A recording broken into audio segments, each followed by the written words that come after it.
E eu estou de volta aqui com o Marcelo Zanin, estamos falando de postura. Falei no bloco anterior aí sobre tênis com molas. Não é correto, né, Marcelo? Para caminhar, para correr, não. Você sabe que eu imaginava que fosse correto. Não é, porque a gente tem a história do impacto.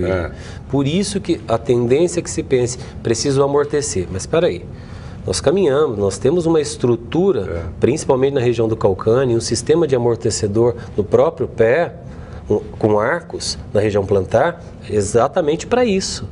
Então não há necessidade para uma corrida, para uma caminhada que tenha tanto amortecedor, principalmente esses de 12 molas, é um absurdo, né? Ô Marcelo, vamos falar de calçados, né? Pois não. Quais são os calçados corretos, por exemplo? Mulher usa muito salto, sapato de bico fino, isso é prejudicial à postura? Mas elas não vivem sem, né? Não. Aliás, a mulher fica bonita. Eu gosto de mulher de salto. De salto, Na verdade, existe até uma pesquisa que, pela evolução, as mulheres tendem a se sentir melhor com uma altura no calcâneo de 2 a 5 centímetros. Então, quer dizer, normalmente pode ver que é muito comum os pacientes dizerem que eu me sinto melhor quando eu coloco um saltinho. Então, isso até é permitido. Um salto mais alto vai gerar um desequilíbrio maior, um desequilíbrio anterior. Consequentemente, para quando você coloca o seu pé numa inclinação muito grande, você sobrecarrega aquela musculatura da batata da perna, da panturrilha. Isso faz que quando você descer desse salto, essa própria musculatura comece a agir sobre o joelho. Então faz aquele joelho muito para trás, em hiperextensão. Então isso não é interessante.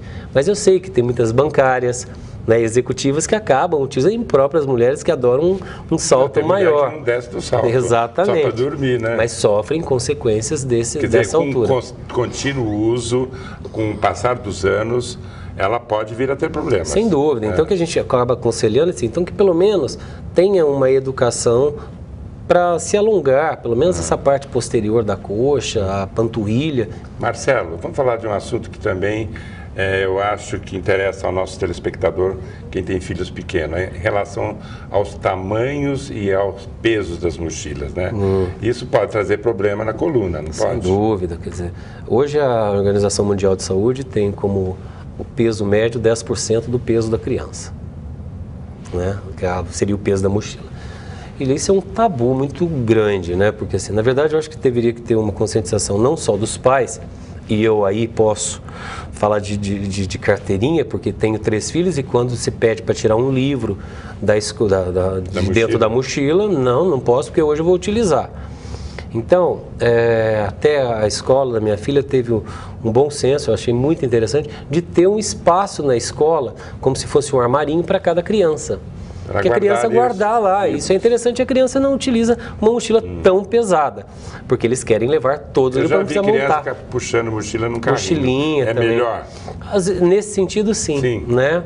Do que, agora, quando colocar uma mochila, colocar abraçando toda a região e os 2 lados, jamais um único lado, que é como a criançada gosta de andar, né? Um único lado carregando essa mochila. E o hábito aí que os pais têm de mandar a criança, por exemplo, se sentar retinha na cadeira ou andar empinada, isso está errado? É um tabu, você vai querer brigar com uma coisa que a criança não consegue fazer. Nenhuma criança vai sentar-se uma postura correta se ela não tem condições. O adulto até pode, de maneira se policiando, tentar entrar numa condição dessa. Tentando manter. Porque agora que a gente menos espera, a gente cai, né? Isso.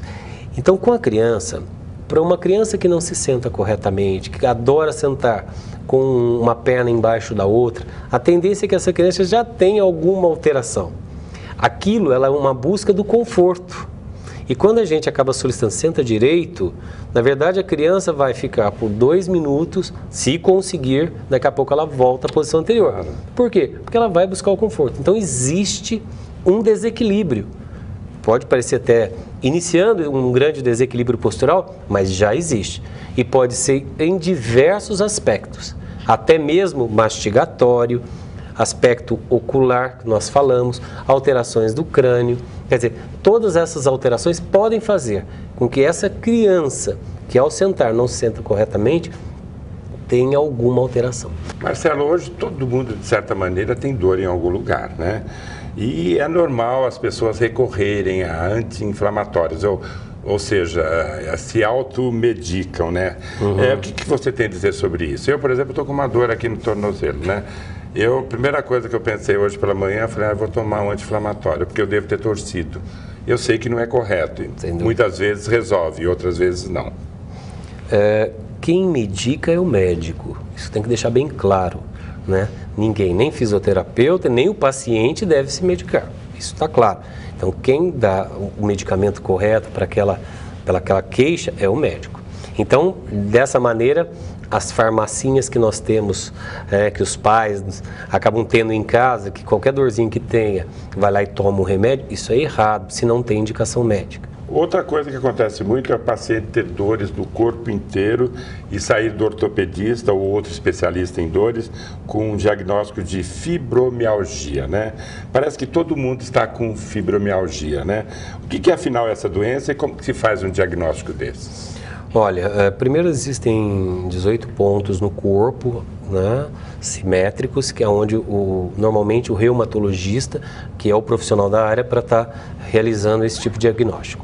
Dentro da nossa formação, principalmente a formação francesa, existe que um paciente que apresenta uma alteração do equilíbrio em 3 níveis, por exemplo, pé, olho, ouvido, um problema mastigatório, por exemplo, como bruxismo noturno, rangimento dos dentes, e às vezes uma alteração emocional, isso pode gerar sintomas de fibromialgia.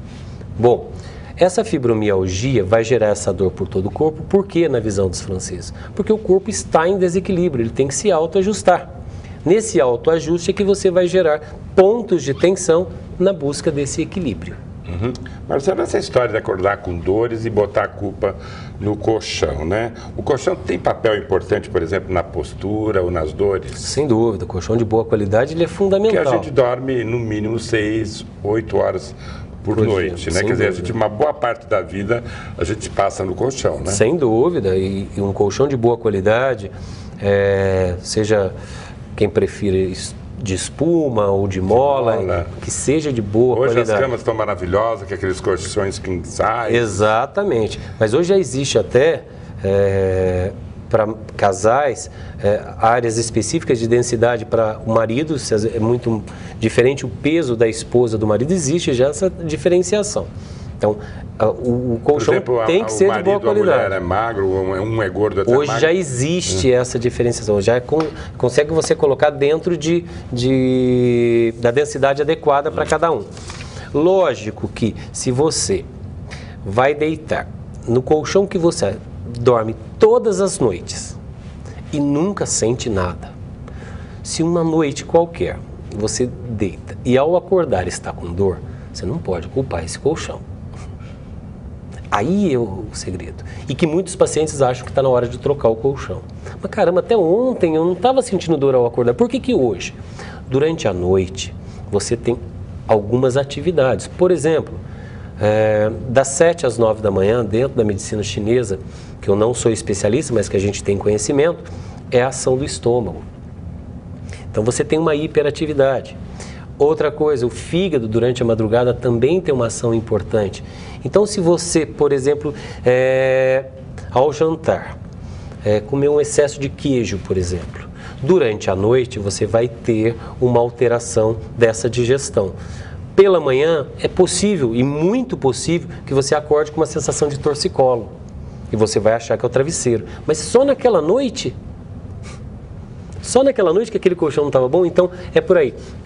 O colchão, para a gente dizer que um colchão não está bom ou que não é bom, eu tenho que estar com várias noites sentindo e acordando com alguns desconfortos. A gente está indo aí para o intervalo comercial e na volta eu continuo conversando aqui com o fisioterapeuta Dr. Marcelo Zanin.